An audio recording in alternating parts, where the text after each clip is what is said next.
What's up, fanboys and fangirls? Tony Mango here from fanboysanonymous.com, bringing you a sort of short-form review point podcast. The latest Marvel Netflix series Luke Cage just premiered about an hour ago from when I'm recording this, and I figured instead of waiting until I was done all 13 episodes, I would do a smaller edition to give you some of my first impressions and a review of the first episode of Season 1, entitled Moment of Truth.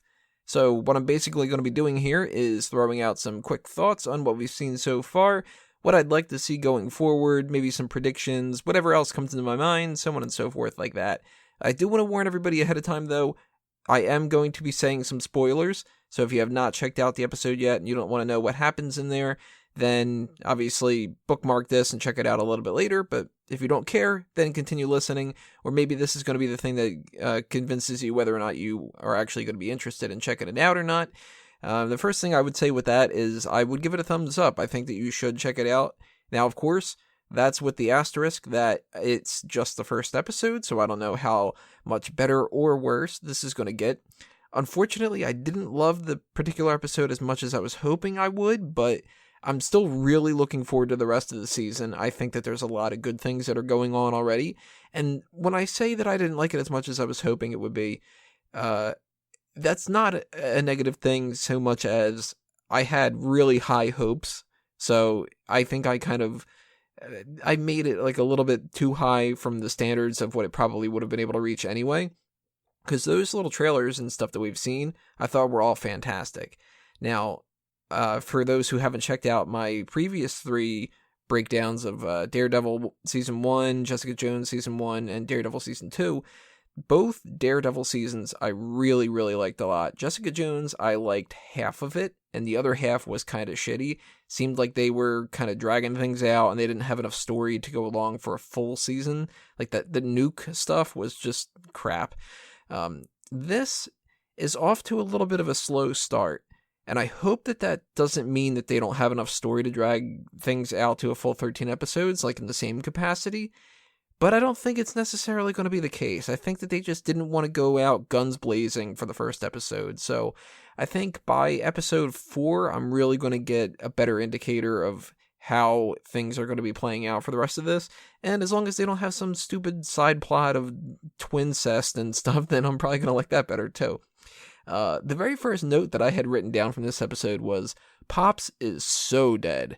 He is clearly going to die at some point, and that sucks because I like the character and I don't want to see him die, but he's dead, man. He's DOA for sure. He's going to catch a bullet or something. I don't know who's going to kill him.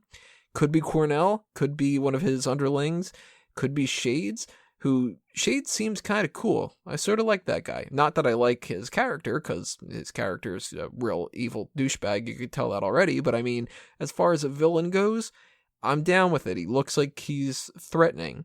Although it's a little bit weird that he would be threatening, because obviously nobody poses a physical threat to Luke, and it definitely feels like this is going to be more on par with some of the Superman stories that we've had in the past, where it's more of like an ideological fight he has to deal with, rather than coming to blows with somebody who's superpowered. But I do want to see him have a fist fight with somebody who's on equal footing with him at some point too. I have no idea who that would be, but I'm game to find out possible options for that down the line in a couple episodes. Maybe Shades has some kind of a superpower, I don't know. I'm actually not too familiar with a lot of the characters in here, which is kind of one of the things that I like about this. Daredevil is a series that I knew, I would say maybe like a C+ of what I would know from them. I mean, I had seen the movie, and that only gives you a little bit of a scope of what the comics would be and stuff. Checked out a couple comics here and there. Of course, by proxy of like Spider-Man and stuff, I knew about Kingpin and some other characters here and there. Punisher has always been cool. Jessica Jones, I really didn't know all that much, so that was a little fun getting to know some of those characters throughout that show, although I didn't really like a lot of those side characters, and I don't think that they were really a part of the comics and stuff either. Again, the twins, that was just creepy and fucking weird. But the Luke Cage cast, I really don't have that much information about almost any characters. Like, I can't even tell you why Cornell is called Cottonmouth. I don't know if that's something to do with, like, backstory with some kind of powers, or if it's just a nickname he got from some reason. maybe he talks funny. I don't know. I didn't pick up on that yet. But I do like some of the characters that we've been seeing so far. For instance, Misty Knight. I don't know why she's such a big character. I've been hearing a lot of buzz around her. But I'm, again, not too familiar with that whole side of the comics. I've never read a Heroes for Hire comic before. I really don't know all that much about Iron Fist either, so when Iron Fist comes into play at any points, I'm probably not going to pick up on any of the little Easter eggs and stuff. Misty Knight, all I know about her is she's a cop. So I don't really even know for sure if she's a hero. I'm pretty sure she is, but she seems like it in here, so I'm assuming there's no kind of backstabbing and stuff going along. But I am going to keep my eye on her. And not just for the obvious reason that Simone Missick, damn, she's sexy. I'm not familiar with her work either, so that was kind of a surprise. And damn, she's hot, though. And by the way, talking about hot people, just going to put it out there. Mike Colter, smooth motherfucker, isn't he? Got to give credit where it's due, right? Some other notes that I had written down throughout here. I loved the guy selling the bootleg footage of the incident, talking about Hulk and the guy with the long blonde hair and all that other kind of stuff. I loved the reference for the Justin Hammer weapons. That was another cool thing.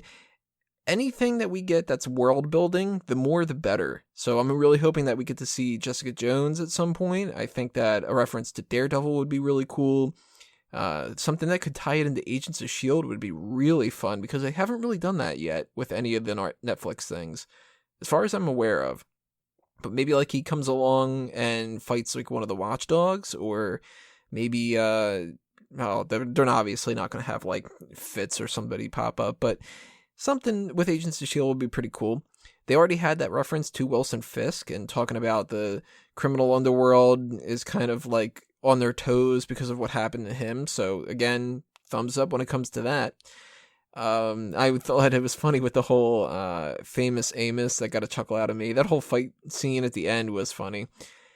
Mariah Stokes, the Cornell's cousin, the councilwoman, she seems like such a bitch, and I cannot wait for her to get her comeuppance already. One episode in, totally want her to die. So another good villain for that. I really, really loved the line, everyone has a gun and no one has a father. Of course, the whole culture of Harlem is going to play a big, big factor into here. And I'm interested to see what little twists and turns they're going to bring in with that. It seems like there's a couple obvious ways that they can go. And I don't know if that's really going to follow the same pattern as I would expect it to, but I mean, I'm assuming Pops is going to be that sacrificial lamb kind of character.